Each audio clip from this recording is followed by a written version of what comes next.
I love to take walks through nature. It just helps me clear my head and get me some free cardio. I live in a pretty rural part of the American South, so it's a very reclusive place away from most noise and people. Not much goes on around here. Yesterday, I went for another walk. It was very routine and nothing was too out of the ordinary.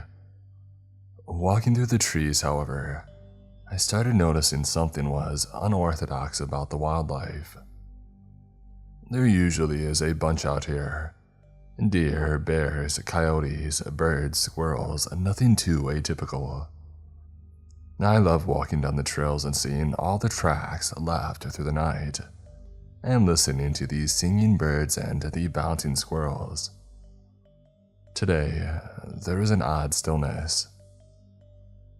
I walked through a usual trail that I take, deep in the sticks, and noticed that there was nothing. No wildlife.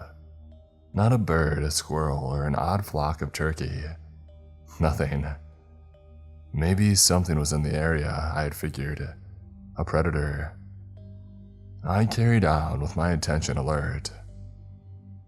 But as I wandered, I didn't spot a single track. There was no deer, no turkey, nothing. Not a paw print marked in the dirt. I thought maybe there were some poachers or loggers or some kind of human activity nearby. But in all 20 years of living here, I've never come across someone doing something like that. Perhaps today was the day, I figured, and maybe they were still here. I always carry some defense. You never know what you'll find out here, and maybe I could catch them red-handed. I continued with my eyes darting and hand close to my hip. The trail led to a large rock perched on a hill in the clearing. The path looped around the rock and was my turn around back home. It had been there since the dawn of man, older than any tree that grew in those woods. And as I approached the rock, I noticed something different. There was something etched into it. I've been past here probably a couple hundred times, last time just the week before, and I've never noticed this in my life. It was odd symbols, none that I've ever seen before. It left me enamored. They were very clear, fine lines, like drawn in with a laser. I took a photo to see if I could find anything about it when I got home. As I started to turn my way back, I noticed something out of the corner of my eye. Blood. It seeped from the text down the face of the stone. I didn't understand. How the heck could a rock be bleeding? I still don't know, but it scared the heck out of me. I hightailed it back home and looked at the photo. And when I did, I thought that I was going absolutely insane. It was just a blank rock. I couldn't sleep that night. It was like something was watching me, I swear. Like some sleep paralysis demon was in my room, waiting for me to shut my eyes to steal my life away. I finally managed to be tired enough to pass out, and I had a dream. It was of God. God showed me the rock. He showed me the text. He told me that it was his final commandments. He told me that it was his goodbye. I couldn't tell you what he looked like. It's like out of some Lovecraft novel. Too hard to explain. More like a feeling of him. It was so vivid. I had never had a dream like that. I woke up and I would have written it off as some bizarre, fantastical visage of my imagination. It wasn't.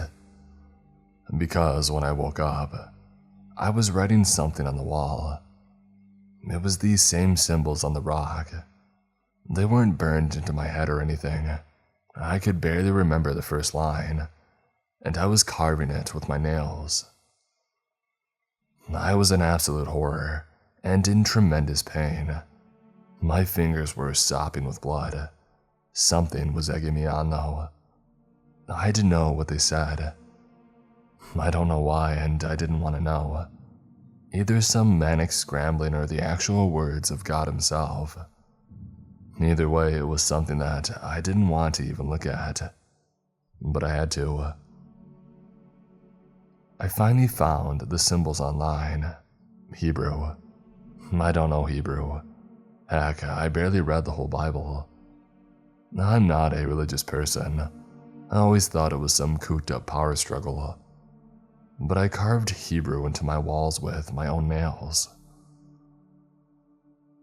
I managed to translate it to English, and I read it all to myself. It was the last commandments. They were really the last words from God. I felt everything he said. It was this feeling with that and the dream.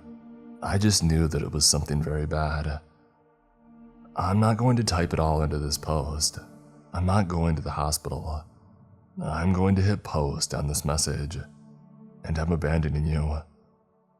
Believe me, I'm saving you the trouble of knowing what I now know, and there is no way in this world that I'm staying long enough to see what I saw. His final plan. I can't take the writing off the wall, he won't let me. Please. If they find it, don't read it. Seek sanctuary in nothing. Sanctuary is long gone. May the devil save you all. Goodbye.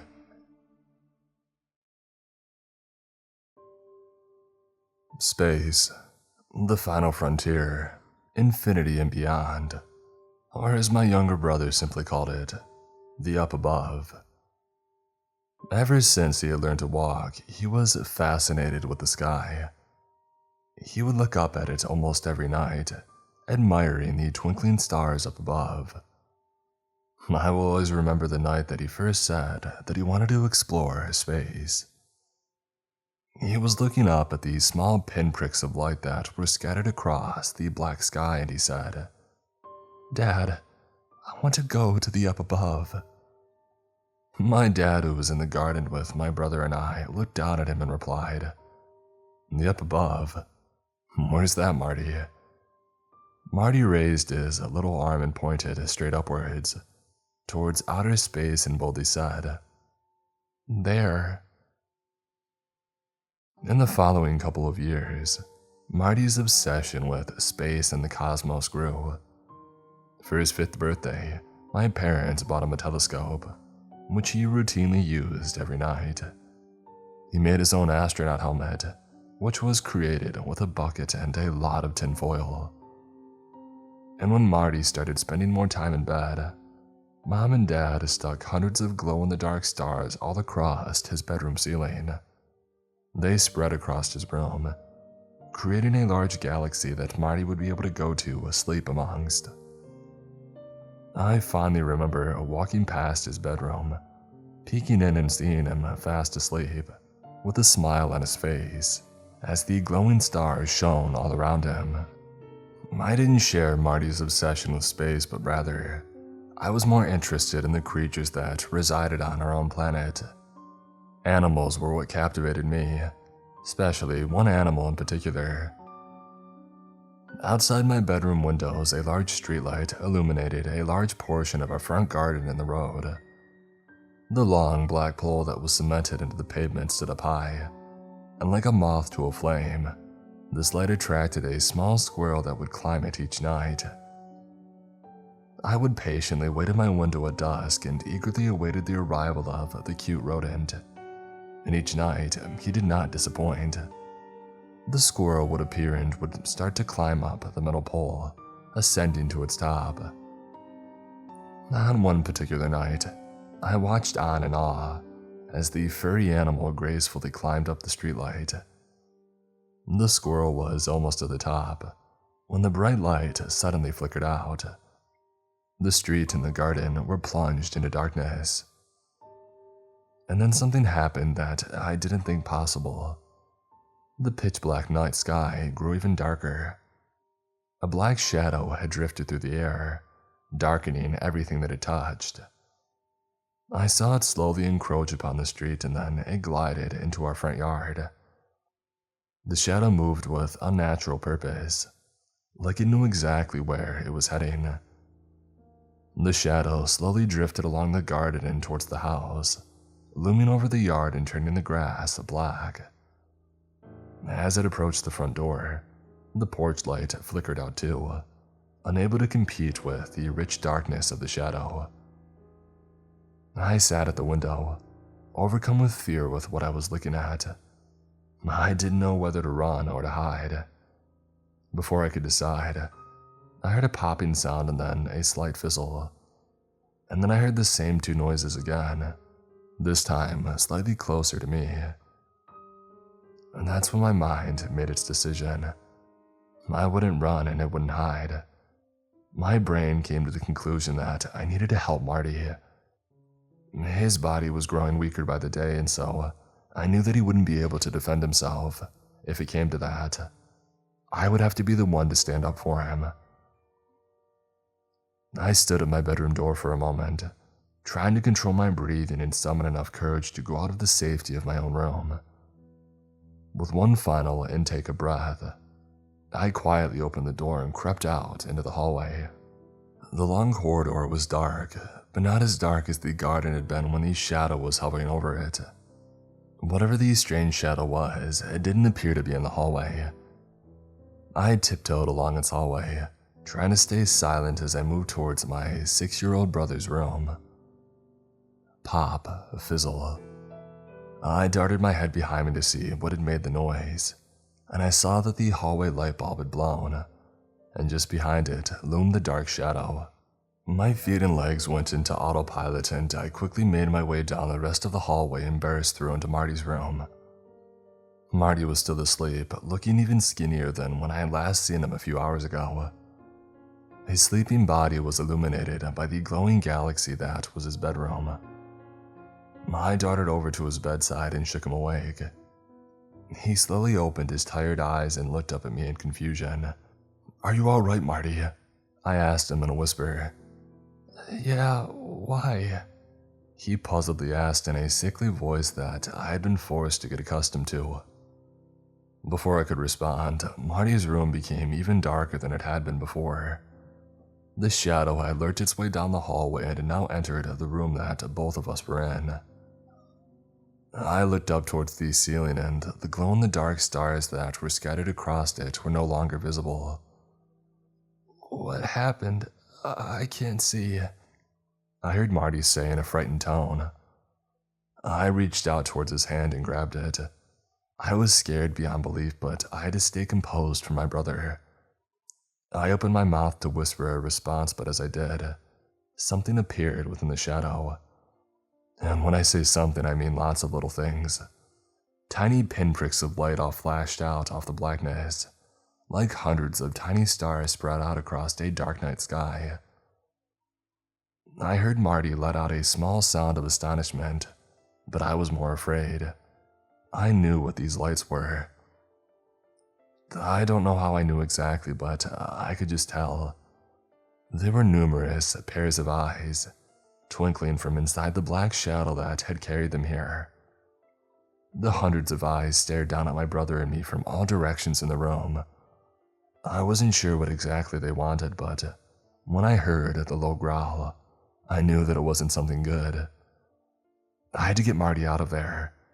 He didn't seem afraid, but I just had a feeling that we weren't safe. The absence of fear that Marty felt, I made up for. My heart pounded in my chest like a meteor shower smashing into earth. Somehow, in my panic state, my mind produced an idea of how to get my little brother out of the room without him becoming afraid. I dropped to my knees and began to feel around the floor with my hands, still conscious of the many eyes that were looking at me. I then felt what I had been looking for. The bucket wrapped in tinfoil. Marty's astronaut helmet. I picked it up with both hands and scrounged around to find Marty. I felt his head, and so I reached out and placed the spaceman helmet onto it. I then felt for his small hand and firmly grasped it. "You've always wanted to go up above. Well, Marty, you made it," I quietly said to him, trying to disguise my own fear. I couldn't see my brother, but I could feel the smile that beamed off his face. as he thought that he was actually going to see outer space after all. I helped Marty to his feet, and as I did, I felt how weak he had become. I tried my best to help him walk out of his room and away from the shadow. We slowly stumbled through the black abyss, with the only light available being the glowing eyes that watched our every move. With each step, I felt Marty's excitement grow. As it did, it looked like we were walking through a cosmic galaxy. It was Marty's dream, to go up above and walk amongst the stars. With each step growing his excitement, I felt him growing weaker, and I needed to support his weight more and more. Also, the further that we moved, the more the shadow crept behind us. I was scared out of my mind as to what this thing was going to do to us, but I had to stay strong. I then heard a thud, and I felt Marty hit the floor. I stopped suddenly and tried to help him up, and as I did, I saw the dark shadow in the eyes also move towards where Marty had fallen. They descended onto him like vultures on a dying animal. I screamed out for them to stop, for them to leave him alone, but they kept surrounding my brother. The shadow then disappeared, allowing some light to enter my eyes once again. I rushed over to Marty, who was still lying on the floor, and behind me I heard his door swing open and both my parents rushed in. I then looked back at Marty, who was laying on the ground, completely still. The one thing that I will always remember about the night I lost my brother is the large smile that was plastered across his face. The smile that formed when he thought he was going on his spacewalk. To this day, I'm still unsure as to what did come from my brother and me that night. I still don't know if they are what caused Marty's life to be cut short, or whether his sickness had took him first. All I know is that every night I look up into the night sky, and look up above. I look towards the pale shining orb in the sky, but I don't see a man in the moon looking back at me. I see a little boy,